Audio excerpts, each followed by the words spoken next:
Our first speaker this morning is Toni Ruth, who's Executive Director of Salmon Valley Stewardship and lives in Salmon, Idaho.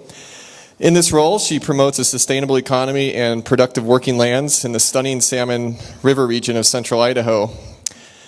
Prior to these roles, Toni studied mountain lions for over 28 years, publishing numerous scientific and popular articles. She's in the final stages of completing a book titled Yellowstone Cougars, Ecology Before and During Wolf Restoration. Toni has a PhD in wildlife science from the University of Idaho, an MS in wildlife science from Texas A&M, and a BS in forestry and conservation biology from the University of Florida. Thank you, Clint. Can everybody hear me okay? Thank you for being here first thing in the morning on the second day of a conference. I appreciate that. So my talk today, I'm going to be talking a little bit about what I've learned since living in Salmon, Idaho. Clint mentioned my background as a wildlife biologist. But about 13 years ago, I arrived in Salmon, and I became a founding board director of an organization called Salmon Valley Stewardship, really working to meet a triple bottom line of economy, environment, and community. So I'm going to be talking a little bit about the work that we do and hopefully providing a few insights, at least from my perspective. And for those of you who attended Ben Cate's talk yesterday, you're going to hear a couple similarities. How many, I'm going to take a quick poll, how many people have actually intentionally visited Salmon, Idaho? Oh, pretty good. That's better than I expected. As you know, we're off the beaten path. This is a view of Salmon, Idaho, looking from the southeast along Highway 28 to the northwest towards the Frank Church River of No Return Wilderness area. The main Salmon River runs from the south to the north, kind of like under these cliffs through the main part of town, flows 900 miles down and out along various communities through the Columbia River Basin to the Pacific. This headwaters of the Salmon River is really important habitat for steelhead and salmon fish. It's very highly valued. There's been a lot of restoration work that's been underway over the last 30 years to make reconnections in various places, particularly on private lands. It's also been identified, many of the tributaries have been identified as cold water fish refugia in a changing climate. But we are isolated. These communities rely on the land. We are 150 miles from the nearest airport, either in Missoula or Idaho Falls, which means we're also 150 miles from the nearest Starbucks, which we think is a good thing. And I forgot to mention, Lemhi County, Salmon is the county seat of Lemhi County, very large county, over 4,000 square miles. And our population over the decades has not changed much, about 7,500 to 8,000 people. Historically, this has been an ag-driven economy, and that continues into today. Other sectors that are important for jobs are with government and state agencies, the U.S. Forest Service, U.S. Fish and Wildlife Service, Idaho Department of Fish and Game. And then, at least in Lemhi County, we have a growing healthcare service sector due to a hospital that was built around, I believe, 2002. This area is also significant culturally. We are the birthplace of Sacagawea, home to the Lemhi Shoshone Bannock, and Lewis and Clark dabbled around in our valley for a little while. So we have these really important historic trails. The Nez Perce Trail and the Lewis and Clark Trail come through the valley. This is a view from the Sacagawea Center looking to the east towards the Beaverhead Mountains. There's another important trail that runs along the ridgeline. That's the Continental Divide Trail. And all of these trails are important historically, but also for recreation as well as wildlife migration. So our counties, Lemhi and then our neighboring county, Custer County, which is equally large and low population, are predominated by public lands. We are land rich. Those of you who have visited know that. We're 92 and 96% public lands. And what this translates to is that historically and to today, people rely on the land. They rely on the land and are tied to the land for revenue, for jobs, and for their overall well-being, their quality of life.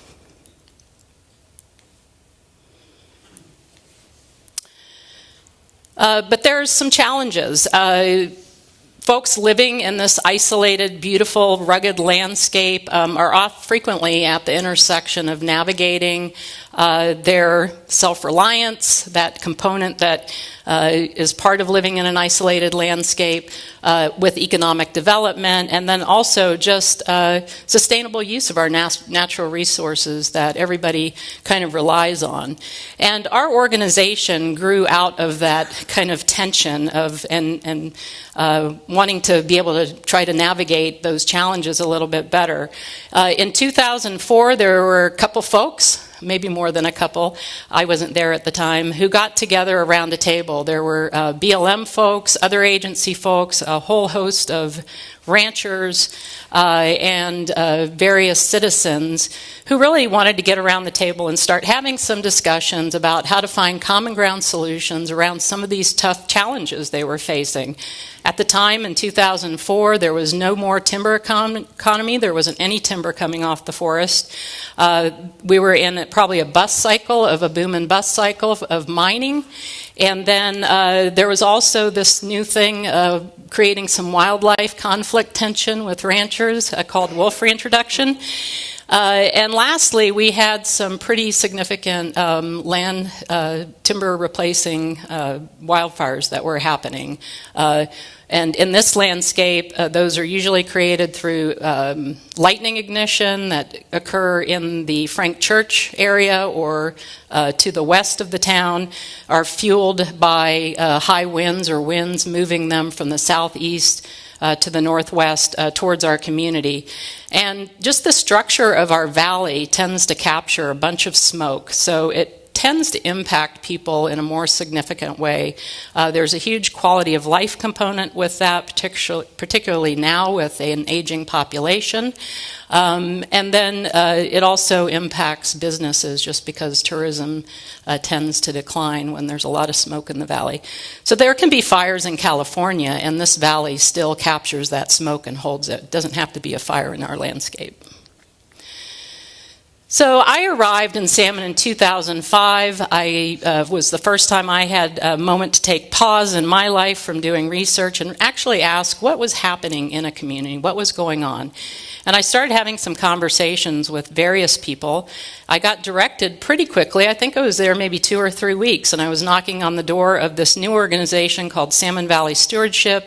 Met the executive director. We weren't even a nonprofit. She was doing a good pitch for board members. I had no board experience, but she wrangled me in. And so I was a founding board member of the organization. I've been with the organization for 13 years, but I've been an executive director for 2. So some of the stuff I'm presenting, I had to do a little digging and talking with our previous executive director, who's a good friend, but I don't always know all the details. And for me, I really needed to get in my mind kind of the structure of everything we did. And I came up with this graphic. Ultimately, what we do is where we originated from. We bring people together for the land, for our community, and for future generations. And we do that through several programs that really feed into and are linked to this umbrella of land use plans with the county and forest and BLM plans. I'm going to be focusing in today primarily on our 4 collaboratives and giving a very quick overview of those, talking less about this program we have with natural resources, with creating jobs that provide jobs for young professionals as well as high school youth, and also letting them gain some skills through on-the-ground work that also fills a gap for our agencies and which should feed back into this adaptive management process, although I'm not sure we're quite there yet. And then all of this at the core is our triple bottom line, which I mentioned before, which is pretty common across community-based organizations in the West. So I just want to do a quick oversight. In 2006, not long after our organization formed, we helped get the Lemhi Forest Restoration Group underway. We still help convene that group. We're actually a participant in the group. And the mission really was to look at addressing forest health issues along with local economies through these restoration activities and stewardship contracting. And we've had a lot of success. It's taken a decade, but we've got 4 projects totaling roughly 75,000 acres. And I think our biggest success to us is that all of those have gone to a record of decision without any litigation. We've had over 17 organizations involved in the group, particularly at the beginning. That structure has changed a little bit. I'd say we're kind of heavily towards agency and retired foresters right now. So we're in a little bit of a rebuilding process. And not to go into all the details, but some of these we worked to decommission 67 miles of closed roads in one of the project areas and address old growth meadow and aspen and white bark pine kind of resiliency issues. Doing a really quick dive here just to focus in a little bit. To meet that triple bottom line that we always wanted to focus on, our first project was the Hughes Creek Hazardous Fuels Reduction Project. So it was very specifically focused in the wildlife urban interface area up around Gibbonsville near the North Fork community. And there were just some areas to be addressed. And so this included a timber sale, but it did create jobs. A lot of that revenue went over the hill into Montana because we don't have any functioning mills really to deal with that larger scale timber. But the good news is we were able to fill a gap for a outfitter and guide service who got the bid for doing some of the on-the-ground hand piling and chainsaw work. And so he was able to keep his crew on in a period where they normally would not have been employed. We also, the group really wanted to focus again on meeting some extra social and ecologic outcomes. And we had a landowner who was willing to participate in doing some stream restoration on their property. And we brought in community around trying this horse logging thing and putting some woody debris back into a stream that was severely channelized due to mining activity. There was no fish rearing or spawning habitat in that stream channel. And following this, we just had some very rapid success. Falls in line with if you build it, they will come. This is the landowner, Mary Cerise. Her husband and she were really interested in this stream restoration project alongside their property, which they use as a staging area for their cattle before they go out on their allotment. Moving real quickly along, I'm not going to spend a lot of time on these other collaboratives till the last one. We also started the Central Idaho Aspen working group with agency partners also in 2006. This group has really kind of waxed and waned dependent on NEPA-ready projects. So when a NEPA-ready project was ready to go, everybody got together, they were involved, and then there was a period of time where it just dissolved. There was no activity. And so there was a lot of conversation around how to make the approach to aspen restoration a little bit more programmatic. And we were asked to reconvene the group in 2016, and we decided to do that by asking Dr. Paul Rogers at Utah State University here with the Western Aspen Alliance, and also Dr. Ava Strand at the University of Idaho. She's an aspen and fire ecologist. To help us out and kick off this reconvening. So we had a 1.5-day workshop out in the field, partly in room, but not very much time in room, really going around and having this conversation of how we look at aspen stands, what's impacting them, and how we can develop this more programmatic approach, and then ramping it up to maybe a landscape scale with the realization that that's conversation around getting natural fire back on the landscape. So the group is now chugging along. I would say maybe not at the level the Lemhi Forest Restoration Group is, but we actually are reconvening again here in November. And then we have, lastly, before I move into our final one, the 2L Trails Group. And this, I guess when we started as an organization, we just decided to tackle everything in 2006. But we rekindled the 2L Trails Group in 2006. In 2010, we had this bike shop move in, a mountain bike shop. They became members of the Idaho Mountain Bike Association, really engaged in doing trails work and focusing on making trails connections, safe routes from town out to our public lands. Ultimately, the Trails Committee completed an action plan in 2017, and then in it was actually 2012 and then revised in 2017, which was adopted by our county commissioners into their master transportation plan. I just wanted to note that this Trails Committee views not just trails on land, but also our waterways as important trails in their conversations. Lastly, I'm going to talk a little bit about pulling people into the Central Idaho Public Lands Collaborative. So in 2015, we had citizens, given our background, approach us again and asking us if we could maybe start getting diverse interests and diverse stakeholders to the table once again to engage on the front end of what was coming down the pipeline, which was forest and BLM plan revision.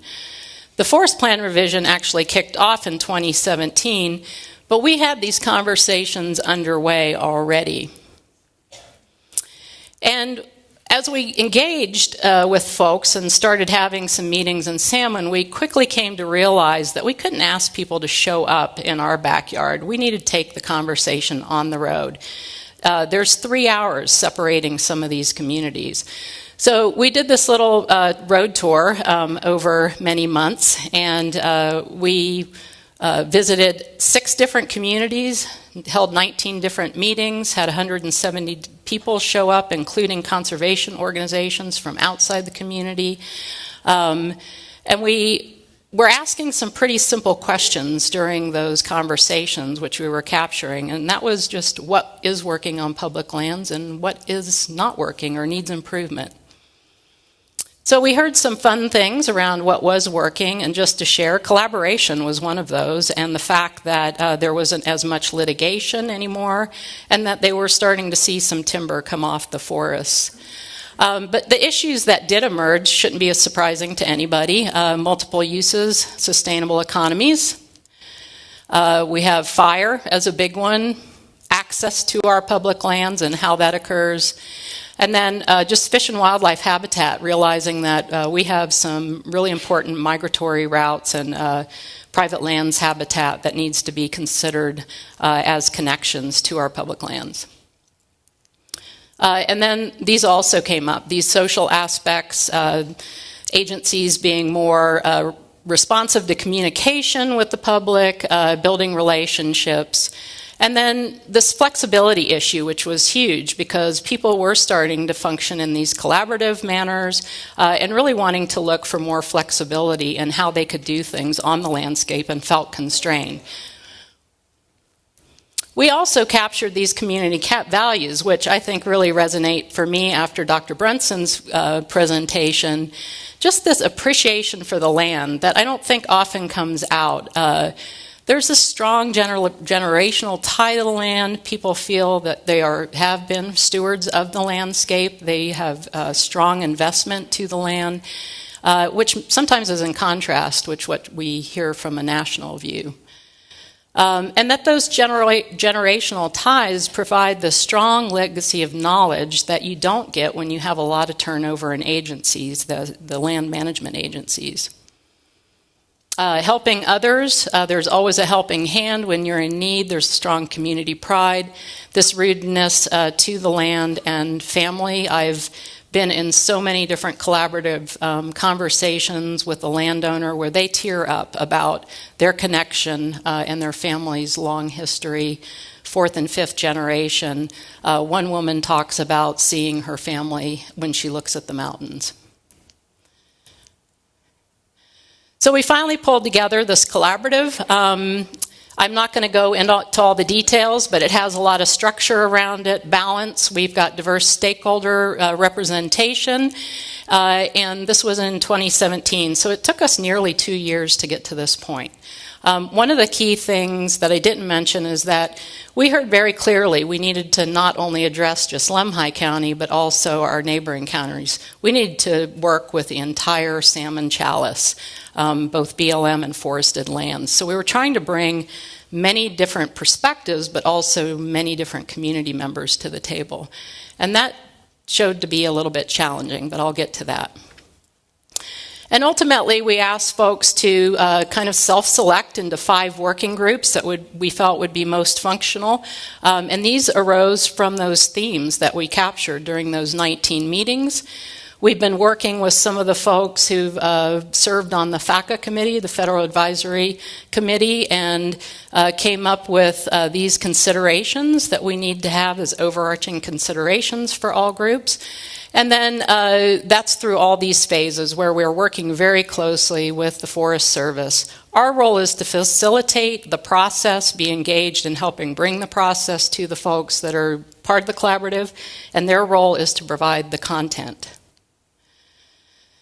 So with all that, I feel like I just did a, splat on you guys. We have come to realize that collaboration really is this gateway to multiple uses through multiple perspectives. We've heard consistently from our supporters and our participants that our organization as a nonprofit is really important in its role as kind of the glue holding everything together. And what we realized is citizens are looking for public land management plans that do reflect local values and have buy-in from local residents.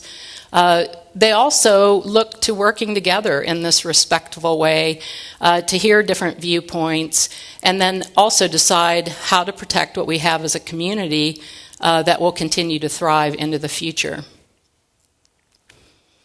But with that, and I know I don't have a lot of time, I'm going to be short on time, there's this issue around pace, new geographies, changing demographics, and other hurdles that kind of influence how we do collaboration. There's the pace and scale issue, and then also policies. I think one of the main things is just how long it takes to build trust and reach zones of agreement. That takes time, and often that doesn't mesh with our new ideal of increased pace and scale of restoration, particularly when we're moving to new geographies and engaging with new folks, which I'll talk a little bit more about, as we did with the Public Lands Collaborative, moving to our neighboring county who doesn't know us. There's a lot of trust issues. They don't know our organization. There's a lot of suspicion. And then just how we sustain collaborative capacity and that longer-term engagement, and also leave a kind of a trail of knowledge for new folks who come in a more engaging way than just reading a bunch of white papers. We also heard about climate change and wildfire uncertainty around patterns of recreational use.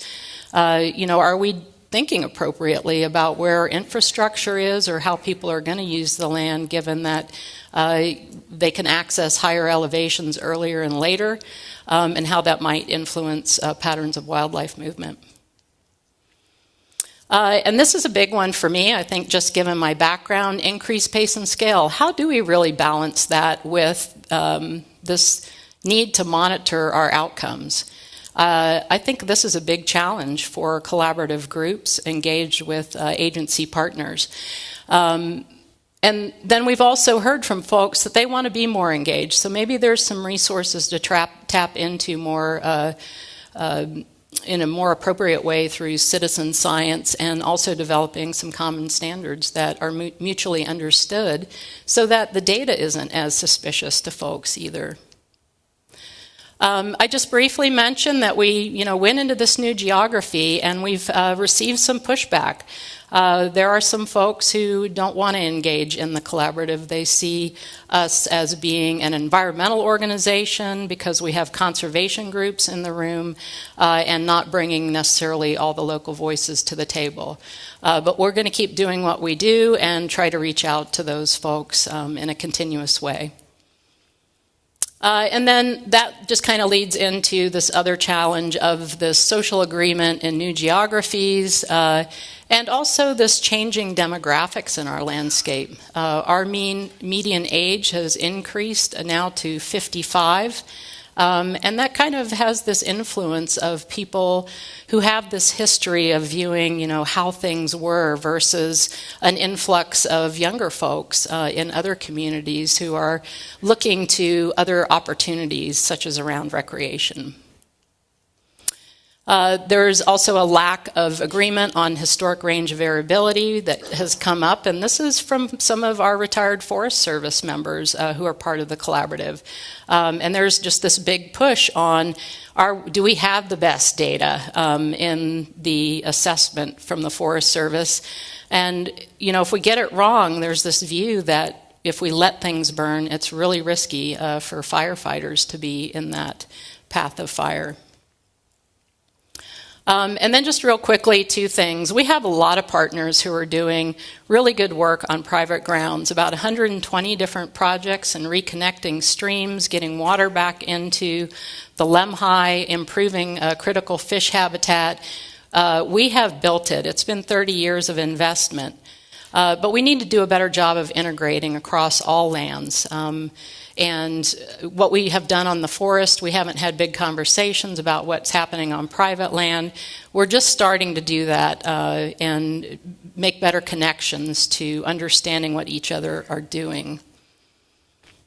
And then lastly, one of the big things is just all this work that we've done. There's a lot of frustration now about the money that we've invested in providing quality water downriver, trying to make sure that we're getting fish back. This used to be historically a fish-driven recreation, sustainable living community.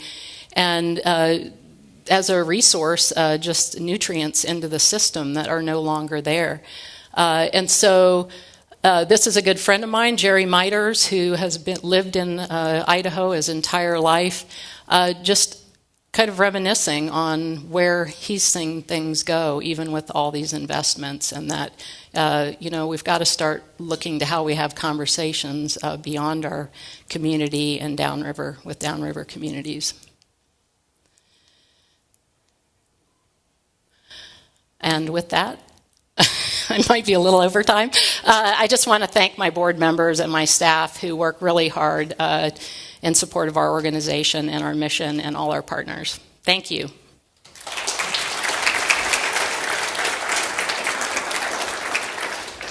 We have time for a couple of questions. Is this mic? No. Yep. So did you find that with the stewardship program down in Salmon that you had really wide varieties of opinions on what the land should be used for, how it should be managed?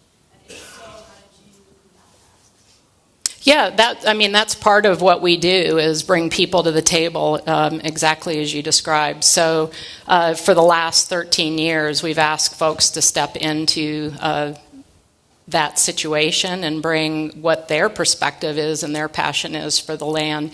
And the agreement is that, everybody will listen. And acknowledge that. And the realization, maybe that I didn't cover, that we aren't going to agree on everything, but we really think there's maybe, 70 or 80% of the things we can come to agreement on. And through that collaborative process, we found that innovations actually happen. There's new ideas that rise to the top that people can get behind to try. Yeah, we actually, most of the collaboratives have a structure that's consensus-based, so thumbs up, thumbs sideways. I'm not totally supportive, but I can go along with it, and then thumbs down. If there's a thumbs down, you have to bring an idea to table that is an alternative for discussion. Paul, did you have a? Yeah, this is kind of tender ground, I know, but I feel like a lot of these collaborators, they're framed kind of when you go out in the field, and particularly if you want to get private landowners involved, it's kind of like, what did the agency do wrong in the past? And that's an easy way to go. But there's often not a lot of acknowledgement of what those private citizens, extractive industries, ranching community, what might have they done wrong in the past, and acknowledging that. I'm just kind of curious if you've seen much of that, because it's easy to kind of beat up on the agencies a bit, and they have to sit there and take it because they're public employees. But we don't often acknowledge some of that overuse, for a simplifying term. Yeah, that's a really good question. The two counties that we're working in are really different. So Lemhi County does have this history of collaboration, and the landowners, the ranchers who participate and actually have changed some of their water rights to put water back in, totally acknowledge that there was a period of time where the Lemhi was pretty much dewatered. You could look at the land, and there wasn't much water coming down the Lemhi River towards the salmon. And they've worked really hard to change that, but they acknowledge that they were part of that. If we go down to Custer County, where we're finding it challenging, it's like going back to our roots 13 years ago, trying to get folks engaged. They do have a different perspective. They have a really bitter taste. I took it out, but I'll mention it now. There's actually an angry villager bumper sticker that has shown up in our communities because they show up at every meeting, and they're proud of it. That's their bumper sticker, not ours. They're proud of it, and they have a lot of pushback. They don't show up to listen. They actually show up to point fingers. So it's not getting anywhere when that happens. When you show up at a meeting and that takes over, nothing comes out of the meeting. So there's just two very different things going on, but we've had this history of building trusts, and I've heard some of the folks mention that they've not had a nonprofit in their community that's helped facilitate. We're stepping into that, but it might take a while to get there.